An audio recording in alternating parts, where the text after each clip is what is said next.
Check this.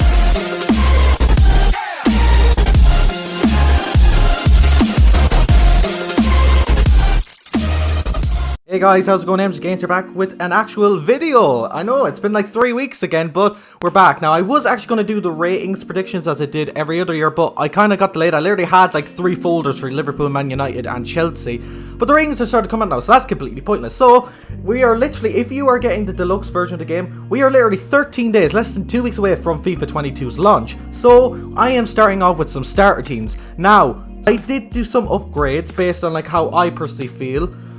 Some of the ratings have already come out, so some of these will make no sense. So if some of these ratings are wrong or some of these position changes are wrong, I'm sorry. I did the best good. I got a few of them right, to be fair though. Also, if you didn't watch my last episode, guys, it's a little teaser for a little project I have come up in FIFA 22 called Project Revive. Watch the trailer. It's like a 2-minute long thing. I think it's nice. It's literally just my latest video, so we'll go and watch it after this. But now, before we go any further, if you do like the video, please forget to leave a like, subscribe, comment, share your friends, all the good stuff. Your support is very much appreciated. But now, let's get into the 3 starter squads that I've made for you to start off FIFA 22. So here is squad number 1. Now this is probably the least flashy team. I'm saying this is literally like you have to game like 3 days. You don't really know how to trade. This is what you use, right? David Raya, unfortunately, unless I switch his team, he won't get a strong link. But like in the game, Brentford are in the Prem, so strong link to Llorente and a strong link to Firpo.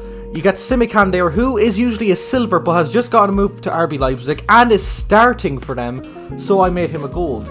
Like, he's a decent enough centre back. I think he's like 5'11", which is probably the only downside, but it's either that or you're going to get Upamecano, who's expensive, Hernandez, who's expensive, or I was about to say Kanate, but he's not there anymore. He's at Liverpool, so you don't have a lot of options. I've gone with Sarr. The reason why is because it's that or Mukiele, and also Sarr is just a decent all-rounder. He's still at Bayern. I did look at Wikipedia. He's still there, so he is an overall just decent enough right back. Now the midfield is the strong point in my personal opinion, apart from the top 3. Very well rounded. You got Paqueta, who I upgraded. He got team of the season. He was brilliant at Lyon. He's still there, and overall would be a very, very good card. He'd probably be the more attacking of the 3 centre mids, but he has like 4-star skills, I think 3-star weak foot. Overall very, very good. Got Bruno Guimaraes, who had a brilliant Future Stars card last year. I gave him a little bit of an upgrade too. Still looks very, very good as a like deep, maybe like a deeper playmaker type of role, DM. And then you got Guendouzi, who once again is another decent box-to-box mid. The top 3 is very, very nice. Now I know Stengs, he's not the quickest, but if you want the pacey guys at the start of FIFA, I wish you luck, because they are going to be expensive. I say that, Boadu is right there, but I'll get to that in a minute. But Stengs, I think, could go under the radar. He's very, very good dribbling, and overall just pretty okay in all other categories. Then you got Terrier, who's just a nice little French left winger who has good pace, okay shooting, okay passing, and then okay dribbling. Boadu has 5-star weak foot, unbelievable pace, and he plays for Monaco now. Enough said. This man will be probably expensive, but if you can get him for cheap, I think, like, just get him up front.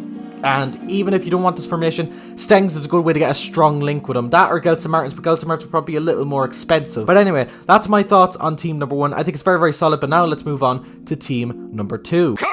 Right, team 2 is mainly a La Liga. There's a lot of Liga influence here. It's really done well over the summer, especially Nice with the amount of transfers they made. Right, so starting off, it's just a standard La Liga backline. You got Ramiro, who's the overall okay keeper. You got Ure, you got Nacho is okay pace. Bartra is always a decent starter card. And Kappa, personally loved Kappa last year. His normal card even, I had his for freeze centre mid card. Was very, very good. You got Roque Mesa. Literally just there as a stopgap. You can use whatever you want, but I personally had him there just so you could get linked to this man, Delaney. He could get an upgrade because he had a good season for Dortmund and he just got a move to Sevilla.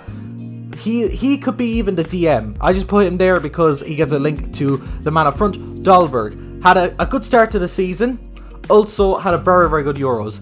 Is more likely going to get an upgrade. Delort, who got a Team C card last year, just moved there. Very pacey, very strong, very clinical. Now, the cam, Claude Maurice. He's usually a winger, which explains his pace, but he's been playing centrally for Nice. So he's now going to more likely get a position change, which is very good, which links him perfectly to Cyprian, who's coming back on loan from Parma.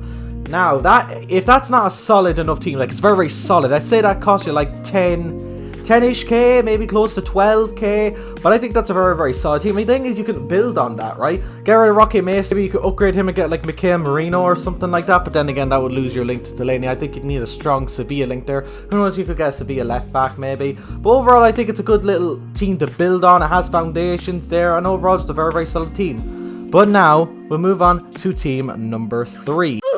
And here is team number 3, which is probably the most well-rounded and best in my opinion. I got Brahim Diaz right, by the way. He is 2 ratings higher, but I got his position change right, which I'm very happy about. Right, so in goal, you got Galini, right? He could be rare, but I think he'll stay non-rare. So I gave him a +1 because he can move to Spurs, right? Very, very nice. Overall, very solid goalkeeper. He's like 6'2", 6'3", so he's not short by any means, and is overall very, very solid. 2 centre-backs. You got Bastioni, who's also now an 80 rated card in FIFA. I think he's... I think I got his pace right, but overall I think the card is the exact same and not a little better for his 80. It's also a non-rare.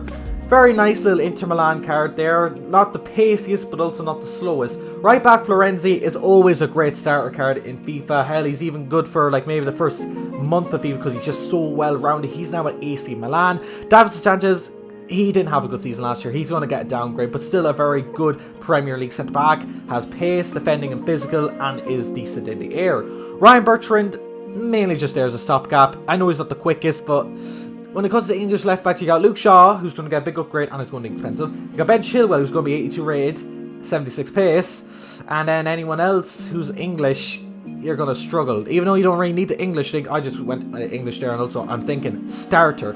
I have Soumare in there, who I also gave an upgrade. Just won the league with Lille and is now at Leicester. Overall, a pretty okay CDM. Matching with him is McKennie. Also gave him an upgrade. Had a good season for Lazio. Had a good season for Juventus. But yeah, also very, very solid there. You got, like I said, Brahim Diaz. Not the paciest, but very, very good on the ball. He's a 77 rated non-rare, so he could be even cheaper. Emile Smith-Rowe, he has to be a gold. Like, he had a very, very good season for Arsenal. Even though they've started, like, awfully, they are still... You know, he's still a shining light for them. And then up front, Moise Kean had a brilliant season at PSG, is back at Juve now, giving him an upgrade. He's now a gold player. Overall, it's pretty decent, pretty pacey, has okay shooting and dribbling. May have a bit more physical than that, but we'll have to see. And this was probably the most exciting for me. Kelechi Iheanacho, what a season this man had, especially the second half. My God, what a season. He's very pacey, very good at shooting, he can pass, he has good dribbling, and he can even win some balls in the air. I think he has 4-star skills as well in FIFA 21. Like I said, nothing is confirmed about FIFA 22. Like, apart from some ratings. No skill moves are weak, but apart from the top 22. By the way, I'll say something about top 22. Ronaldo should be staying rating as Lewandowski at the very least. Why has Salah got a downgrade and Marcus Llorente? Why are we still here? Just to suffer? He's literally better than Baby Hullet. Apart from the links, that's it. He's better than Baby Hullet. Enough said. But anyway, that is it for squad number 3. I personally would say go with this squad. If you have 15k, it's very, very, very solid. Has overall very good versatility. Like I said, you have the 2 strikers there who are both pacey, who can both shoot, who are both skillful. Your 2 cabs are both very, very good on the ball, are quick. Your DMs are more box-to-box mids, apart from maybe Soumare, but McKennie can definitely do it.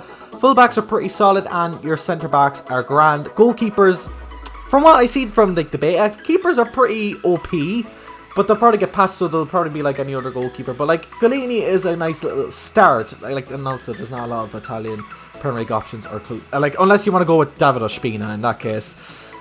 No, but also you need the strong link to Galini to get that link to Sanchez to get full chemistry. But anyway, that is my 3 potential starter squads that I'd recommend to you guys for FIFA 22. Thank you guys so much for watching. If you did like the video, please leave a like, subscribe, comment below, share, friends, all the great stuff. Like I said, look at Project Revive if you haven't looked at it already. It's a nice little teaser. I'm really excited for Project Revive because I think it'll be a nice little unique twist to what I'm going to be doing on FIFA 22 Career Mode. I don't think a lot of people will be doing this, so hoping it works out. Anyway, have a good rest of the day. Thank you guys so much for watching, and as always, I'll see you next time.